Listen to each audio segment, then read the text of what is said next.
ধরে নিলাম আপনারা এক্সেলে এক্সপার্ট ফ্ল্যাশ ফিল ব্যবহার করতে। এখন এখানে দেখেন আমি ফ্ল্যাশ ফিল ইউজ করলাম।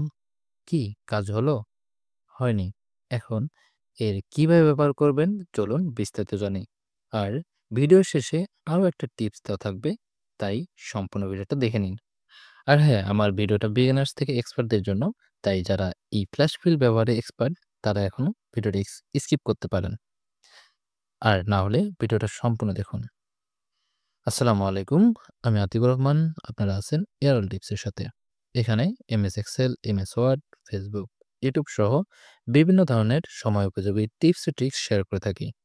মিস করতে না চাইলে এখনই ফলো বা সাবস্ক্রাইব করুন।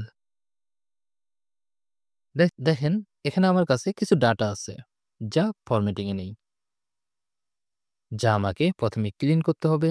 এর জন্য আমরা ফ্ল্যাশ ফিল ব্যবহার করব। চলুন দেখি। প্রথমে আমরা টিয়ার নাম্বার আলাদা করব। এর জন্য জাস্ট লিখব টিয়ার ডট হ্যাশ 1, মানে যেরকম লেখা থাকবে ঠিক সেভাবে লিখব। তারপর আমরা ডাটা থেকে ফ্ল্যাশ ফিলে ক্লিক করতে পারি অথবা শর্টকাট ইউজ করতে পারি। শর্টকাট কি হলো Ctrl+E, ব্যাস ফিল হয়ে যাবে। এভাবে কোডটাও করে নেব। কোডটা কপি করে নিয়ে Ctrl+E প্রেস করলাম, ব্যাস কোড আলাদা হয়ে আসলো। এবার কোয়ান্টিটি মানে 15 লিখে নিচে Ctrl+E প্রেস করব। এখন এটা তো বের হলো না।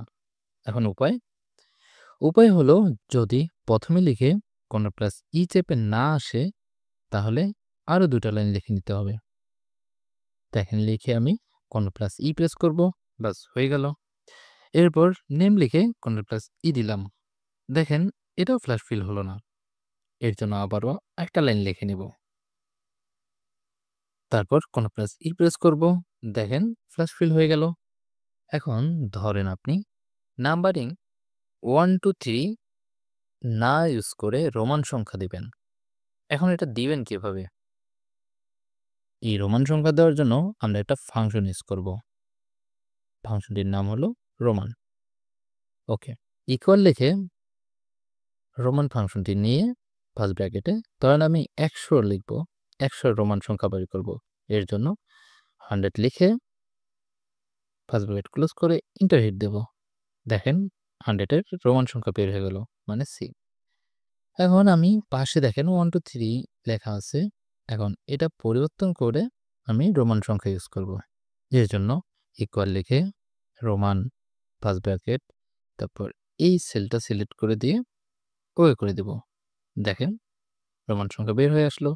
এখন আমি যদি Ctrl+E প্রেস করি, দেখেন আমার সিরিয়ালে যতগুলো নাম্বার থাকবে সবগুলোর রোমান সংখ্যা চলে আসবে। এটা তো থাকলো পাশে নাম্বার লেখা থাকলে। এখন পাশে না লিখে কিভাবে রোমান সংখ্যা বের করবেন? এর জন্য ইকুয়াল লিখে রোমান ফাংশনটি লিখে আরও একটা ফাংশন ইউজ করব। ফাংশনটি হলো রো। এখন কত নম্বর রো থেকে ক্রমিক শুরু হবে, মানে এখানে 1 2 3, তাই -3 দিয়ে ওকে করে দিলেই রোমান সংখ্যা চলে আসবে। আজকে ভিডিও এই পর্যন্তই। পরবর্তী ভিডিও দেখার আমন্ত্রণ জানিয়ে আজকের মতন আল্লাহ হাফিজ। আর হ্যাঁ, ভালো থাকবেন, ভালো রাখবেন।